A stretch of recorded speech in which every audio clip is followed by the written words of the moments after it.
Hello friends, welcome back. आज हम आपके लिए लाए हैं बीएससी थ्योरी का एक topic, tools and technique of molecular biology. अगर हम बात करें मॉलिक्यूलर बायोलॉजी की, क्योंकि हम पहले बात करें किसकी, टूल्स और टेक्निक की, और किसकी, मॉलिक्यूलर बायोलॉजी की टूल्स और टेक्निक। तो पहले हमें पता होना चाहिए कि मॉलिक्यूलर बायोलॉजी क्या है, तब तो हम उसके टूल्स और टेक्निक के बारे में पता करेंगे। तो मॉलिक्यूलर बायोलॉजी क्या है, या मॉलिक्यूलर बायोलॉजी से हम क्या मतलब समझते हैं। तो इंट्रोडक्टरी पार्ट में हम लेंगे कि एक तो कन्वेंशनल बायोलॉजी क्या है और एक मॉलिक्यूलर बायोलॉजी क्या है। कन्वेंशनल बायोलॉजी की बात करते पहले पारंपरिक बायोलॉजी की या कन्वेंशनल बायोलॉजी की। कन्वेंशनल बायोलॉजी का मतलब है कि जब स्वतः जननवाद का सिद्धांत जो खत्म हुआ, यानी कि जब एंटोनी वॉन ल्यूवेक और रॉबर्ट बॉयस ने अपने बनाए हुए माइक्रोस्कोप के अंदर सेल लाइक स्ट्रक्चर और सूक्ष्म जीवों को देखा, तो उसके आधार पर लुईस पास्चर ने सबसे पहले स्वतः जननवाद सिद्धांत जो था उसका खंडन किया। और उसके बाद में हमने देखा सेल की जो स्ट्रक्चर थी उसके अंदर रिवोल्यूशनरी खोज हुई, सेल की जो स्ट्रक्चर थी या सेल की खोज जो थी। और जैसे जैसे लाइट माइक्रोस्कोप या प्रकाश सूक्ष्मदर्शी का आविष्कार होता गया, उन्नत प्रकार का प्रकाश सूक्ष्मदर्शी, तब हमें सेल की डिटेल स्ट्रक्चर के बारे में पता चला।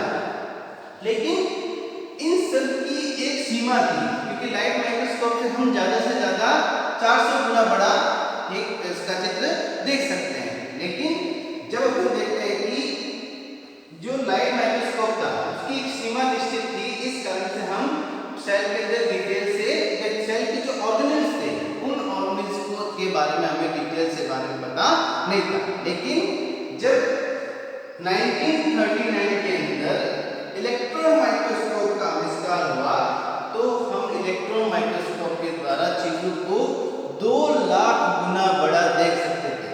और इस कारण से सेल बायोलॉजी के अंदर एक बूम आया, फिर से एक रिवोल्यूशन आया। तो इससे पूर्व तक, यानी इलेक्ट्रॉन माइक्रोस्कोप से पूर्व तक हम सेल को जो प्रकाश सूक्ष्मदर्शी से देख रहे थे, क्या उसके बारे में जान रहे थे, वो सभी किसके अंतर्गत आता है, कन्वेंशनल बायोलॉजी के अंतर्गत आता है। और इलेक्ट्रॉन माइक्रोस्कोप की खोज के बाद में हमने देखा कि सेल की मॉलिक्यूलर स्ट्रक्चर के बारे में हमें पता चला। अब आणविक स्तर का मतलब क्या है कि सेल के जो ऑर्गेनेल्स हैं उनको भी उनकी डिटेल स्ट्रक्चर हमें पता चली, सेल के जो ऑर्गेनेल्स थे। इसके अलावा क्रोमोसोम्स के बारे में पता चला, हमें क्रोमोसोम की स्ट्रक्चर के बारे में पता चला। ये सब किसके द्वारा संभव हो पाया, इलेक्ट्रॉन माइक्रोस्कोप के द्वारा ही संभव हो पाया। तो यहाँ आणविक स्तर का मतलब क्या हो गया, मॉलिक्यूलर स्तर मतलब यानी कि अल्ट्रा स्ट्रक्चर या सेल की अल्ट्रा स्ट्रक्चर, जिसमें हम उसकी छोटे से छोटे पार्ट को देख सकें। लेकिन अभी भी हमने डीएनए को नहीं देखा था। लेकिन एक और चीज की खोज हुई जो कि एक्सरे क्रिस्टलोग्राफी, और इस एक्सरे क्रिस्टलोग्राफी के द्वारा प्रोटीन जो था उस प्रोटीन की 3D स्ट्रक्चर के बारे में पता चला, या प्रोटीन की जो एक स्ट्रक्चर थी उसके प्रोटीन को देख पाना, उसकी स्ट्रक्चर को देख पाना संभव हो पाया। तो इसके बाद में इसी के आधार पर जो रोजलिन फ्रैंकलिन थे, जिन्होंने डीएनए की खोज की थी, उन्होंने एक्सरे क्रिस्टलोग्राफी के द्वारा ही डीएनए का एक प्रकार बताया था कि डीएनए एक आनुवंशिक पदार्थ है।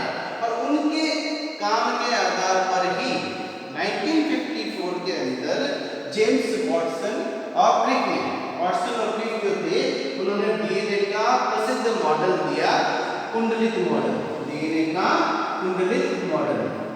और जैसे ही डीएनए की खोज हुई, डीएनए का कुंडलित मॉडल हमारे सामने आया, तब सेल बायोलॉजी के अंदर एक बहुत बड़ा बूम आया कि अब उससे आगे जाकर, यानी पहले हम सेल ऑर्गेनेल्स की बात कर रहे थे, केवल क्रोमोसोम्स की बात ही कर रहे थे, लेकिन अब मॉलिक्यूलर लेवल पर जाकर, यानी कि डीएनए को देखना और डीएनए के बारे में पता करना, मॉलिक्यूल या आणविक स्तर पर पता करना। तो इस बायोलॉजी के अंदर, यानी मॉलिक्यूलर बायोलॉजी के अंदर हम देखते हैं कि सेल को मॉलिक्यूल लेवल पर जाकर, जहां हम उसके डीएनए, आरएनए या प्रोटीन के बारे में पता कर सके आणविक स्तर पर, उसको हम क्या बोलेंगे, मॉलिक्यूलर बायोलॉजी बोलेंगे। तो यहाँ परिभाषा से क्लियर हो गया कि अगर हम बात कर रहे हैं टूल्स और टेक्निक किसकी, मॉलिक्यूलर बायोलॉजी, इसका मतलब कि वो टूल्स और टेक्निक जिनके द्वारा हम किसी सेल के आणविक स्तर पर जाकर उसकी डीएनए, आरएनए, प्रोटीन या और भी केमिकल अणु जितने भी हैं उन सब के बारे में पता लगा सके, उनके फंक्शन के बारे में पता कर सके, तो उन सब को अपन किसके अंतर्गत लेंगे, मॉलिक्यूलर बायोलॉजी के लेंगे। और इसको देखने के लिए या मॉलिक्यूलर बायोलॉजी में काम करने के लिए हमें कुछ टूल्स और विशेष प्रकार की टेक्निक्स की आवश्यकता पड़ती है। क्यों पड़ती है आवश्यकता? अगर अपन बात करें, जैसे मैंने डीएनए की बात की, तो ऐसा तो है नहीं कि हम सेल के अंदर एक चिमटी से डीएनए को बाहर निकाल लेंगे, उसको कैंची से काट देंगे या उसको माइक्रोस्कोप के अंदर देख लेंगे, ऐसा संभव नहीं। डीएनए को ज्यादा से ज्यादा हम क्या कर सकते हैं, प्रेसिपिटेट कर सकते हैं और एक थ्रेड रूप में अपन को बीकर में दिखाई देता है। इसके अलावा डीएनए की कोई डिटेल स्ट्रक्चर हमको माइक्रोस्कोप के अंदर दिखाई नहीं देती। तो वो क्यों? क्योंकि वो आणविक स्तर पर है। तो अगर अपन एक मॉलिक्यूलर बायोलॉजी का स्कीमेटिक डायग्राम देखें तो अगर अपन देख सकते हैं इसके अंदर, इस डायग्राम के अंदर कि जीन लेवल पर जाकर अपन काम करते हैं और जीन फंक्शंस कैसे करती है, इसको अपन बोलते हैं जेनेटिक्स। ठीक है, इसी तरह से दूसरा कौन सा है, प्रोटीन लेवल पर जाकर कि जीन से जो प्रोटीन बनते हैं ये प्रोटीन फंक्शन कैसे करता है या उसको जानना, प्रोटीन के बारे में डिटेल स्ट्रक्चर जानना, उसको अपन बोलेंगे प्रोटियोमिक्स। तो मॉलिक्यूलर बायोलॉजी अपने आप में क्या है, जेनेटिक्स, प्रोटियोमिक्स और साथ में बायोफिजिक्स जो है, इन तीनों को कंबाइंड रूप से अगर अपन संयुक्त रूप से देखें तो वो अपने आप में क्या है, मॉलिक्यूलर बायोलॉजी है। अब जब अपन को डीएनए के बारे में पता चल गया, एक बार साइंटिस्ट को डीएनए के बारे में पता चला, जीन्स के बारे में पता चला, ये पता चला कि डीएनए कैसे बनता है, सीक्वेंस कैसे हुआ, क्योंकि 20वीं शताब्दी के उत्तरार्ध तक हमको ये पता चल चुका था कि डीएनए की स्ट्रक्चर क्या है, डीएनए किस तरीके से काम करता है, वो कैसे बना हुआ है। तो अब एक नई दौड़ शुरू हुई साइंस के क्षेत्र के अंदर कि क्या हम इस डीएनए के अंदर फेरबदल कर सकते हैं, क्या इन डीएनए को जोड़ तोड़ सकते हैं और इच्छित जीन प्रोडक्ट प्राप्त कर सकते हैं। और ये कब संभव हुआ, वर्नर हार्बर के द्वारा और स्मिथ और नाथन, तीन साइंटिस्ट वर्नर हार्बर, स्मिथ और नाथन, जिन्होंने एक विशेष प्रकार के एंजाइम की खोज की थी जिसको रेस्ट्रिक्शन एंडोन्यूक्लियस बोलते हैं। और उसके आधार पर उन्होंने पता किया, उस रेस्ट्रिक्शन एंडोन्यूक्लियस के आधार पर कि हम डीएनए को काट छांट या जोड़ तोड़ सकते हैं एक निश्चित जगह से। तो उसके बाद में एक नया क्षेत्र खुला साइंस के क्षेत्र में या बायोलॉजी के क्षेत्र में, एक नया क्षेत्र जुड़ गया कि हम डीएनए के अंदर किस प्रकार से फेरबदल कर सकते हैं। और उस क्षेत्र को नाम किया था रिकॉम्बिनेंट डीएनए टेक्नोलॉजी या आरडीएनए टेक्नोलॉजी। अब अगर अपन को आरडीएनए टेक्नोलॉजी या मॉलिक्यूलर बायोलॉजी के अंतर्गत डीएनए में फेरबदल करना है या डीएनए के अंदर इच्छित जीन्स को जोड़ना है, तो उसके लिए हमें कुछ टूल्स की आवश्यकता पड़ती है। क्योंकि ये मॉलिक्यूलर लेवल पर है तो टूल्स भी कैसे होंगे, मॉलिक्यूल लेवल पर ही होंगे। इसीलिए मॉलिक्यूलर बायोलॉजी के अंतर्गत हमें कुछ विशेष टूल्स या विशेष प्रकार के टूल्स और विशेष प्रकार की तकनीकों की आवश्यकता पड़ती है। इसी जो आज का हमारा टॉपिक है वो इसी के ऊपर है कि tools and technique of molecular biology. तो पहले बात करते हैं हम इसकी टूल्स की कि मॉलिक्यूलर बायोलॉजी के लिए हमें किन किन टूल्स की आवश्यकता पड़ती है। तो इसमें सबसे पहला है nucleic acid enzyme. Nucleic acid का मतलब यहाँ डीएनए या आरएनए, क्योंकि हम मॉलिक्यूलर लेवल की बात कर रहे हैं तो डीएनए और आरएनए ही मॉलिक्यूल है। इसके अलावा केमिकल मॉलिक्यूल और भी है, लेकिन मेनली अगर मैक्रो मॉलिक्यूल्स की बात करें हम तो डीएनए और आरएनए है। तो न्यूक्लिक एसिड जो है इसको तोड़ने के लिए या जोड़ने के लिए हमें कुछ एंजाइम्स की आवश्यकता पड़ती है। और ये एंजाइम्स कौन से करेंगे, न्यूक्लिक एसिड एंजाइम्स करेंगे। जैसे पहले बात करते हैं एक्सोन्यूक्लियस एंजाइम, जैसे नाम से पता चल रहा है हमें इसके, एक्सो का मतलब बाहर से, यानी कि ऐसे एंजाइम जो न्यूक्लिक एसिड को उसके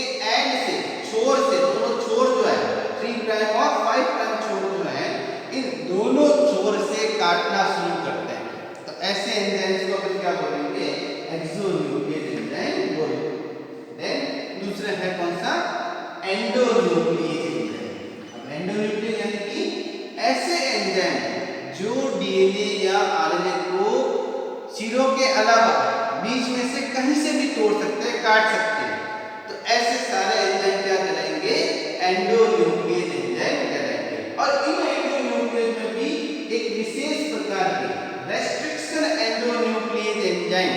अब यहाँ विशेष क्यों है, क्योंकि इसी के ऊपर अपनी मॉलिक्यूलर बायोलॉजी टिकी हुई है। जिस आज ये टेक्नोलॉजी की आज अपन बात कर रहे हैं, या जिस टेक्नोलॉजी के द्वारा हम डीएनए, आरएनए या डीएनए के अंदर फेरबदल कर सकते हैं, वो क्या है, इसके ऊपर आधारित है, मेनली रेस्ट्रिक्शन एंडोन्यूक्लियस एंजाइम के ऊपर आधारित है। और इस एंजाइम की खोज किसने की थी, वर्नर हार्पर, स्मिथ और नाथन स्मिथ। और इनके कारण, इसी कारण से ये खोज इतनी बड़ी थी कि 1978 का फिजियोलॉजी ऑफ मेडिसिन का जो नोबेल प्राइज मिला, वो इन तीनों साइंटिस्ट को संयुक्त रूप से दिया गया। इसके लिए रेस्ट्रिक्शन एंडोन्यूक्लियस एंजाइम की खोज के लिए। तो चूंकि हम टूल्स की बात कर रहे हैं, तो इसको हम डिटेल्स में लेंगे कि रेस्ट्रिक्शन एंडोन्यूक्लियस एंजाइम है क्या। तो पहले बात करते हैं कि वर्नर हार्पर की खोज कैसे की। वो उस वक्त बैक्टीरियोफेज के ऊपर, जीवाणु खोजियों के ऊपर काम कर रहे थे, और उन्होंने देखा कि लैम्डा फेज जो बैक्टीरियोफेज है, उसकी स्ट्रेन्स, लैम्डा फेज को जब उन्होंने इकोलाई के दो स्ट्रेन्स के ऊपर, दो अलग अलग स्ट्रेन्स की कॉलोनी की, तो उसके ऊपर उन्होंने उसको ग्रो करवाया।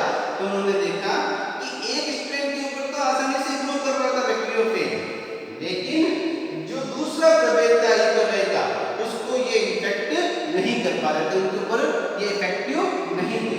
जब उन्होंने डिटेल में खोज की, तो उनको पता चला कि ये जो दूसरा प्रभेद था इकोलाई का, इस दूसरे प्रभेद के अंदर कुछ विशिष्ट प्रकार के एंजाइम थे, जो कि जो बैक्टीरियोफेज का डीएनए था, उनके लिए रेस्ट्रिक्टेड थे, यानी कि उनकी कुछ विशिष्ट साइट को या कुछ विशेष डीएनए क्रम को ये पहचानते थे, और उस जगह से जाकर बैक्टीरियोफेज के डीएनए को तोड़ देते थे।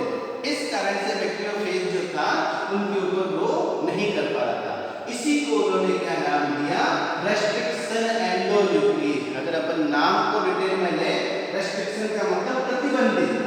प्रतिबंधित का यहाँ क्या मतलब हुआ कि ये हर जगह से बीच में से नहीं काट सकते, बल्कि डीएनए के कुछ विशेष क्रमों को पहचानते हैं, कुछ विशेष सीक्वेंस को पहचानते हैं, और इन सीक्वेंस को अपन क्या बोलते हैं, रिकॉग्निशन साइट।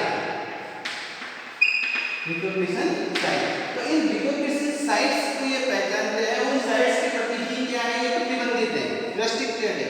और एंडोन्यूक्लियस क्यों बोल रहे हैं इनको, क्योंकि एंडो यानी कि डीएनए को बीच में से काट रहे हैं, सीधे से नहीं, डीएनए को बीच में से काट रहे हैं, इसीलिए इनको एंडोन्यूक्लियस एंजाइम बोलते हैं। तो रेस्ट्रिक्शन एंडोन्यूक्लियस का मतलब क्या हो गया, कि ऐसे एंजाइम जो डीएनए को बीच से काट रहे हैं, लेकिन किसी पर्टिकुलर सीक्वेंस को पहचानते हैं, किसी रिकॉग्निशन साइट के प्रति ये क्या है, प्रतिबंधित है, इसीलिए इनको क्या बोलते हैं, रेस्ट्रिक्शन एंडोन्यूक्लियस एंजाइम बोलते हैं। आज की तारीख में हम देखते हैं कि टोटल 3 प्रकार के रेस्ट्रिक्शन एंडोन्यूक्लियस एंजाइमों की खोज की जा सकती है, जिनको हम बोलते हैं टाइप फर्स्ट प्रकार के, टाइप सेकंड प्रकार के, और टाइप थर्ड प्रकार के restriction endonuclease enzyme. Type first की बात करते हैं। पहला जो है type first restriction endonuclease enzyme, ये उस ऐसे रेस्ट्रिक्शन एंजाइम है, एंडोन्यूक्लियस एंजाइम, जो अपनी रिकॉग्निशन साइट, जो इनकी रिकॉग्निशन साइट है, पहचान क्रम है, उस पहचान क्रम से 1000 बेस पेयर दूर, 5 टाइम्स सीधे की तरफ 1000 बेस पेयर दूर जो है, वहां से निक या कटान उत्पन्न करते हैं, उस जगह से काटते हैं। यानी कि रिकॉग्निशन साइट के अंदर नहीं काटते, बल्कि रिकॉग्निशन साइट से 1000 बेस पेयर दूर से। दूसरे प्रकार के जो एंडोन्यूक्लियस एंजाइम है, जिनकी खोज एक्चुअल में किसने की थी, वर्नर हार्पर ने की थी, उन रेस्ट्रिक्शन एंजाइम को क्या दिया गया नाम, टाइप सेकंड प्रकार के रेस्ट्रिक्शन एंडोन्यूक्लियस एंजाइम। और टाइप सेकंड प्रकार के कौन से एंडोन्यूक्लियस एंजाइम है, जो अपने अभिज्ञान क्रम या रिकॉग्निशन साइट जो है, उस रिकॉग्निशन साइट के अंदर कटान उत्पन्न करते हैं।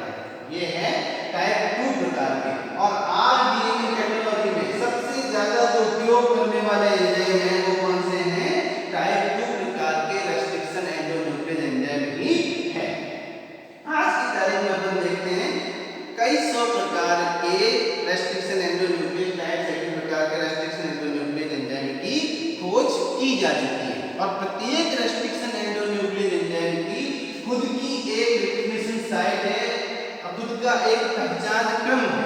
इन पहचान क्रम को क्या बोलते हैं, क्या है, रिकग्निशन साइट। और ये जो पहचान क्रम है, ये पहचान क्रम रोटेशनल पैलिंड्रोम सीक्वेंस कहलाते हैं।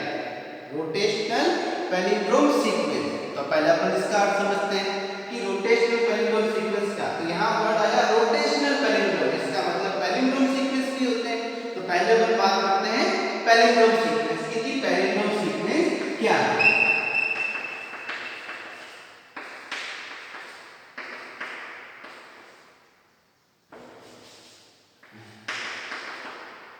क्या है रोटेशनल पैलिंड्रोम सीक्वेंस? ऐसे सीक्वेंस या ऐसे क्रम जो अपने जिनका जो आधा हिस्सा है उस आधे हिस्से का दर्पण प्रतिबिंब या मिरर इमेज होती है। जैसे यहाँ पे देखते हैं GAA, ये आधा हिस्सा जो है अपने इस आधे हिस्से का मिरर प्रतिबिंब है। इस प्रकार के सीक्वेंस को अपन क्या बोलते हैं? Palindrome sequence. क्या बोलेंगे इसको अपन? पैलिंड्रोम सीक्वेंस, ठीक है ना। और ये तो हुआ पैलिंड्रोम सीक्वेंस। अब अपन बात कर रहे हैं रेस्ट्रिक्शन एंडोन्यूक्लियस के अंदर कौन से सीक्वेंस होते हैं? रोटेशनल पैलिंड्रोम सीक्वेंस, यानी कि जो क्रम है उस क्रम के अंदर जो इसका कॉम्प्लीमेंट्री क्रम है या कॉम्प्लीमेंट्री जो सूत्र है, दूसरा जो स्ट्रैंड है, उस स्ट्रैंड के अपन देखते हैं, उस स्ट्रैंड के अंदर जो आधा भाग है उसका दूसरा आधा भाग जो है उसका मिरर प्रतिबिंब है। पहले में क्या कहा आपने? आधे भाग का पूरा का पूरा मिरर प्रतिबिंब। जबकि ये है, ये पहला strand 3 prime 5 prime 3 prime 5 prime, ये दूसरा स्ट्रैंड। तो जो दूसरा स्ट्रैंड है उसका आधा भाग, पहले स्ट्रैंड का आधा भाग ये और दूसरे स्ट्रैंड का आधा भाग ये। रोटेशनल, यानी कि अगर अपन पैलिंड्रोम सीक्वेंस को रोटेट कर दें, जो अपना पहला पैलिंड्रोम सीक्वेंस था, ये वाला जो अपना था इस तरह वाला, ये पैलिंड्रोम सीक्वेंस था अपना। अगर मैं इसको रोटेट कर दूं इस तरह से, तो ये कहलाएगा रोटेशनल पैलिंड्रोम सीक्वेंस। तो जितने भी रेस्ट्रिक्शन एंडोन्यूक्लियस एंजाइम हैं उनमें कौन से सीक्वेंस होते हैं? रोटेशनल पैलिंड्रोम सीक्वेंस, यानी कि पहले स्ट्रैंड का आधा भाग दूसरे स्ट्रैंड या कॉम्प्लीमेंट्री स्ट्रैंड के आधे भाग का मिरर इमेज है। इसीलिए अपन इसको क्या बोलते हैं? रोटेशनल पैलिंड्रोम सीक्वेंस बोलते हैं, जो कि टाइप 2 प्रकार के रेस्ट्रिक्शन एंडोन्यूक्लियस एंजाइम के अंदर अपन को दिखाई देते हैं। अब ये जो टाइप 2 प्रकार के रेस्ट्रिक्शन एंडोन्यूक्लियस एंजाइम हैं, इनके नामकरण के भी कुछ नियम हैं। जैसे अगर अपन बात करते हैं, सबसे पहले एग्जांपल लेते हैं, एक EcoRI, ये एक प्रकार का रेस्ट्रिक्शन एंडोन्यूक्लियस एंजाइम है। तो इसमें अपन देखते हैं कि इसका नामकरण कैसे करते हैं। इसका जो पहला अक्षर होता है, इस पहले अक्षर को किससे लिया जाता है? जिस जीव से या जिस ऑर्गेनिज्म से इसको आइसोलेट किया गया है उस जीनस का अक्षर या पहला अक्षर। जैसे इसको अपन ने इकोलाई बैक्टीरिया से निकाला है, तो स्टीरेशिया कोलाई का, स्टीरेशिया क्या जीनस नाम है, तो ई किसको डिनोट करता है यहाँ पर? स्टीरेशिया को, और उसको कैपिटल से लिखते हैं अपन। पीछे के दो अक्षर जो है वो उसकी स्पीसीज, जैसे स्टीरेशिया कोलाई बैक्टीरिया, है ना। तो CO किससे है, जिसको अपन स्मॉल लेटर से दर्शाते हैं, ये होगा उसकी स्पीसीज को डिनोट करता है। और बाकी के जो अक्षर होते हैं वो अक्षर या तो उसके स्ट्रेन को या उसमें पाया जाने वाले प्लाज्मिड जो है उसके आधार पर। जैसे यहाँ पर अपन बात करते हैं EcoRI का मतलब क्या हो गया? इसके अंदर RI प्रकार का प्लाज्मिड मिलता है, तो इसका नाम क्या किया गया?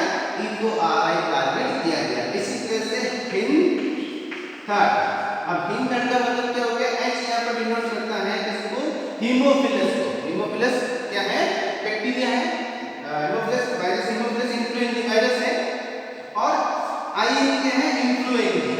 तो यहाँ तो जीनस से और ये स्पीसीज से, और D का मतलब यहाँ पर क्या हो गया? प्रभेद से। D क्या है? इसका स्ट्रेन है। कौन सा स्ट्रेन? थर्ड। तो हीमोफिलस इन्फ्लुएंजाe भी है, और अभी मत करो वैसे, हीमोफिलस इन्फ्लुएंजाe जो है, इस हीमोफिलस इन्फ्लुएंजाe के अंदर हम कहते हैं क्या, हीमोफिलस मतलब एस्पेस के जीनस से, और इन्फ्लुएंजाe का मतलब इसकी स्पीशीज से। तो हीमोफिलस इन्फ्लुएंजाe जो है उसका प्रभेद बी और नंबर थर्ड। तो इसके आधार पर हम देख रहे हैं कि इनका नामकरण किया जाता है, इनका रेस्ट्रिक्शन एंडोन्यूक्लियस एंजाइम का इस तरह से नामकरण किया जाता है। तो ये तो हुआ दूसरा कौन सा, रेस्ट्रिक्शन एंडोन्यूक्लियस एंजाइम। तीसरे प्रकार के एंजाइम कौन से होते हैं, लाइगेज एंजाइम। अच्छा एक बात, जो ये रेस्ट्रिक्शन एंडोन्यूक्लियस एंजाइम है, इन रेस्ट्रिक्शन एंडोन्यूक्लियस एंजाइम के अंदर इनके मोड ऑफ एक्शन यानी कट कैसे करेंगे, इसमें कटान या निक कैसे उत्पन्न करेंगे, उसके आधार पर हम देखते हैं कि इसमें दो तरीके से हो सकता है। एक ऐसे रेस्ट्रिक्शन एंडोन्यूक्लियस एंजाइम जो स्टैगर्ड एंड बनाए, स्टैगर्ड एंड का मतलब चिपचिपे एंड या स्टिकी एंड बनाए। क्या मतलब हुआ, जैसे अपने पास में ये क्रम है, किसी क्रम जो है अपने पास में, इसके अंदर हम देखते हैं कि जो कटान साइट है या जो निक साइट है वो कहां पर होती है, निक साइट यहां पर। तो ऐसी स्थिति में ये इस तरह से कटान उत्पन्न करेगा। किस तरह से कटान उत्पन्न करेगा, इस तरह से कटान उत्पन्न करेगा। तो इस कारण से इसका ये सिरा और इसका ये सिरा हटेगा, जी जो हटेगा, यहां से जी हटेगा, यहां से जी हटेगा, तब वो कैसे लिखा जाएगा, ए ए टी टी सी, और यहां लिखेगा सी टी टी ए ए। ये जो हिस्सा बचा है ये क्या है, एक दूसरे के कॉम्प्लीमेंट्री स्ट्रैंड है, स्टिकी एंड है। तो जब कभी भी ये प्लाज्मिड के अंदर डालते हैं, पर इनको वेक्टर के अंदर डालेंगे, अभी हम बताएंगे वेक्टर क्या है। तो जब कभी भी इनको वेक्टर के अंदर डालेंगे तो ये दोनों सिरे एक दूसरे से सर्कुलर फॉर्म के अंदर आकर जुड़ जाएंगे इस तरह से, क्योंकि ये दोनों एक दूसरे से कॉम्प्लीमेंट्री होकर तो यहाँ आकर जुड़ जाएंगे, इसीलिए इसको अपन क्या बोलते हैं, स्टिकी एंड बोलते हैं। और इस प्रकार के कटान को अपन क्या बोलते हैं, इस प्रकार के एंड्स को स्टैगर्ड एंड बोलते हैं। दूसरे प्रकार के रेस्ट्रिक्शन एंजाइम कौन से होते हैं, जो इस प्रकार से कटान उत्पन्न करे, इस प्रकार से कटान उत्पन्न करे जिसमें दो बराबर हिस्से बढ़ जाए। तो इस प्रकार के जो एंड बनेंगे, जो सिरे बनेंगे, वो सिरे कैसे होंगे, एक दूसरे से ब्लंट होंगे, स्टिकी नहीं होंगे। तो इस प्रकार के एंड को क्या बोलेंगे अपन, ब्लंट एंड बोलेंगे। दो प्रकार के एंड बना सकते हैं, स्टैगर्ड एंड और ब्लंट एंड। तो ये तो हुआ इसके बारे में रेस्ट्रिक्शन एंडोन्यूक्लियस एंजाइम के बारे में। और आज के कदम में हमारे पास में सैकड़ों रेस्ट्रिक्शन एंडोन्यूक्लियस एंजाइम है, जिनका उपयोग as a tool, as a आणविक, इनको अपन आणविक कैंचियां भी बोलते हैं, मॉलिक्यूलर सीजर या आणविक कैंचियां। क्यों, क्योंकि इनके द्वारा हम डीएनए को इच्छित जगह से काट सकते हैं। तो इनका टूल के रूप में उपयोग किया जाता है मॉलिक्यूलर बायोलॉजी में या आरडीएनए टेक्नोलॉजी में। देन तीसरे प्रकार के एंजाइम कौन से हैं, लाइगेज एंजाइम, जो निक उत्पन्न हुए हैं, जो कटान उत्पन्न हुए हैं, इन कटान को वापस सील करने के लिए, वापस जोड़ने के लिए जो एंजाइम काम में लिए जाते हैं, वो काम कौन से एंजाइम कहलाते हैं, लाइगेज एंजाइम काम में लिए जाते हैं। यानी कि जिस जगह पर निक उत्पन्न होता है, कटान उत्पन्न होता है, उस जगह से ये डीएनए को वापस जोड़ने का काम करते हैं, इसीलिए इनको अपन क्या बोलते हैं, लाइगेज एंजाइम बोलते हैं। तो इन सभी प्रकार के न्यूक्लिक एसिड एंजाइमों का उपयोग मॉलिक्यूलर बायोलॉजी में डीएनए को काटने, जोड़ने आदि में किया जाता है, इसलिए इनको एज ए टूल के रूप में उपयोग किया जाता है। ये तो पहला टूल हुआ। दूसरा टूल कौन सा है, वेक्टर या वाहक, जिसको अपन बोलते हैं। अब वेक्टर या वाहक क्या है, तो पहले तो अपन वाहक की परिभाषा देखें। वाहक किसको बोलेंगे अपन, या कैरियर किसको बोलेंगे, जो एक जगह से चीज को दूसरी जगह पर लेकर जाए, उसको अपन क्या बोलेंगे, वाहक बोलेंगे। ठीक है, तो यहाँ वेक्टर का मतलब क्या हो गया, जो हमारी इच्छित डीएनए को या जीन को लेकर जाए। क्या मतलब हुआ ये लेकर जाने का, पर देखते हैं कि वाहक के रूप में शुरुआती तौर पर किनको यूज किया गया था, प्लाज्मिड। अब प्लाज्मिड क्या होता है, प्लाज्मिड जो है आपने फर्स्ट ईयर में पढ़ा होगा, प्लाज्मिड जो बैक्टीरिया है, उस बैक्टीरिया के अंदर एक्स्ट्रा क्रोमोसोमल जेनेटिक मटेरियल, यानी कि बैक्टीरिया के जो क्रोमोसोम से उसका जो जेनेटिक मटेरियल है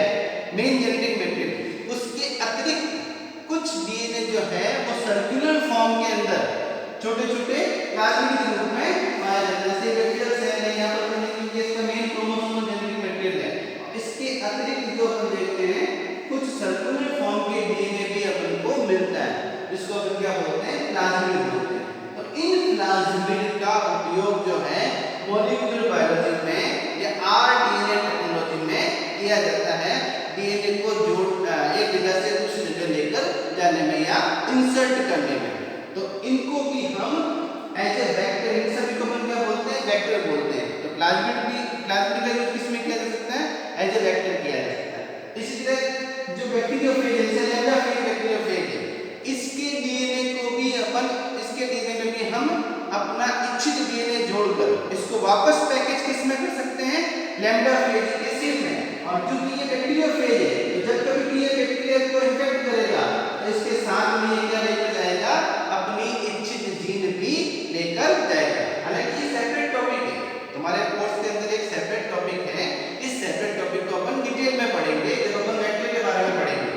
यहाँ चूंकि अपन टूल्स की बात कर रहे हैं, तो वेक्टर को एज ए टूल काम में लेते हैं मॉलिक्यूलर बायोलॉजी के अंदर, जहां हम वेक्टर के अंदर इच्छित जीन्स को या डीएनए को डालकर वापस उस बैक्टीरिया के अंदर लेकर जाते हैं और वहां इसकी कई सारी कॉपी बनाते हैं। तो वेक्टर भी अपने आप में क्या हो गया, एक टूल हो गया।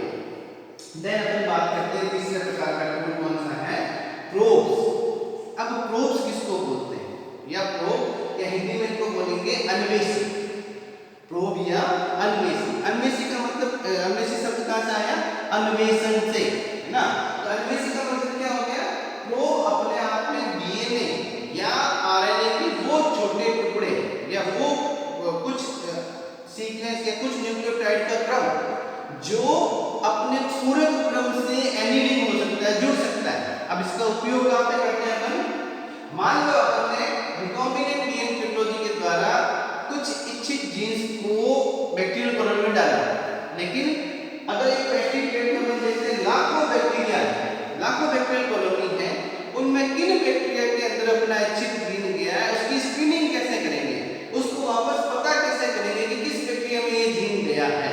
तो वहां अपन देखते हैं कि उस जीन के, जो जीन अपन ने डाला है, उन जीन के प्रोब्स अपन विकसित करते हैं, ठीक है ना।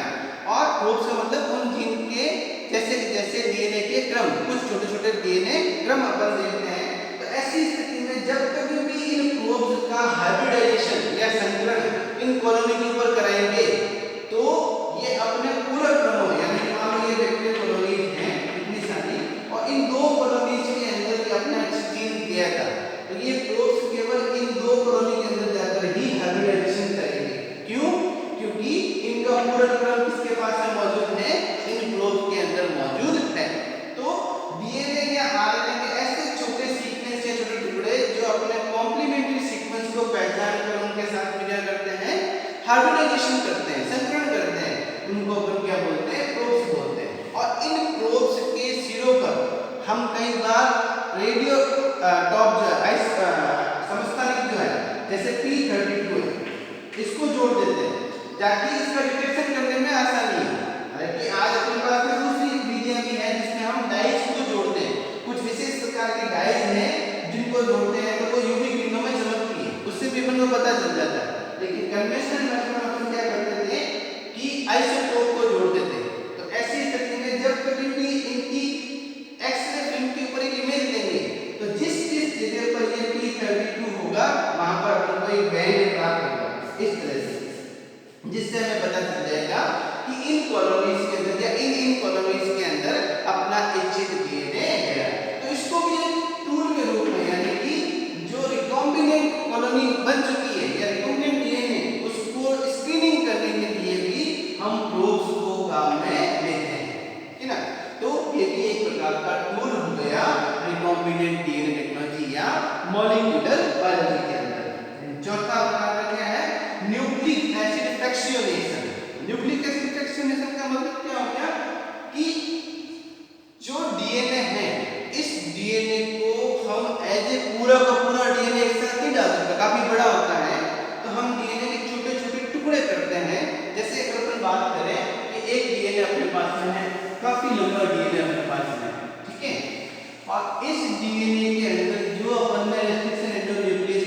लिया, मान लो इको आरआई नाम में लिया, तो इस इको आरआई का जो पहचान क्रम था वो एक तो यहाँ पर था मान लो, दूसरा पहचान क्रम यहाँ पर था, तीसरा पहचान क्रम यहाँ पर था। तो ऐसी स्थिति में जब कभी भी अपन इसको इस रेस्ट्रिक्शन एंजाइम से या इको आरआई से बातचीत करेंगे तो इसके कितने टुकड़े प्राप्त होंगे, एक इस साइज का टुकड़ा, एक इस साइज का और एक इस साइज का टुकड़ा और एक लास्ट में इस साइज का टुकड़ा प्राप्त होगा। जहां जहां पर ये क्रम होगा वहां से ये टुकड़ों को काटेगा। तो इन टुकड़ों को साइज के अकॉर्डिंग अपनी अपनी साइज के अकॉर्डिंग अपन देखते हैं कि अलग करना, तो वो किसके द्वारा संभव, उसको अपन क्या बोलते हैं, फ्रैक्शनेशन बोलते हैं। और वो किसके द्वारा संभव होता है, जेल इलेक्ट्रोफोरेसिस। ये टेक्निक ही है, जेल इलेक्ट्रोफोरेसिस को अपन टेक्निक के लिए पढ़ेंगे डिटेल के अंदर, और इसको एक टूल के रूप में भी काम करेंगे। एक मशीन है, जेल इलेक्ट्रोफोरेसिस क्या है, एक मशीन है जिसमें जेल होता है और इसके दोनों सिरों पर इलेक्ट्रोड लगा होता है। और चूंकि हम जानते हैं कि डीएनए के ऊपर नेगेटिव चार्ज होता है, जब कभी अपन धारा प्रवाहित करते हैं तो ये डीएनए के खंड जो है वो पॉजिटिव चार्ज है उसकी तरफ से ये मूव करेंगे और अपनी साइज के अकॉर्डिंग सबसे बड़ा डीएनए नीचे की तरफ, उससे ऊपर की तरफ छोटा, उससे ऊपर की तरफ और छोटा, क्योंकि ये साइज के अकॉर्डिंग सबसे छोटा होगा वो सबसे ज्यादा मूव करता है, तो अपन को डीएनए के बैंड प्राप्त हो जाते हैं। इनको ही अपन क्या बोलते हैं, न्यूक्लिक एसिड फ्रैक्शनेशन बोलते हैं, यानी अलग अलग साइज के डीएनए टुकड़े प्राप्त करना। तो ये सारी चीजें क्या कहलाएंगी, टूल्स कहलाएंगी, आरडीए टेक्नोलॉजी या मॉलिक्यूलर बायोलॉजी की टूल्स कहलाएंगे। तो चूंकि ये अपना टॉपिक बड़ा टॉपिक है, तो आज का जो वीडियो था अपना, ये वीडियो किसके ऊपर था, केवल टूल्स के ऊपर। ये वीडियो का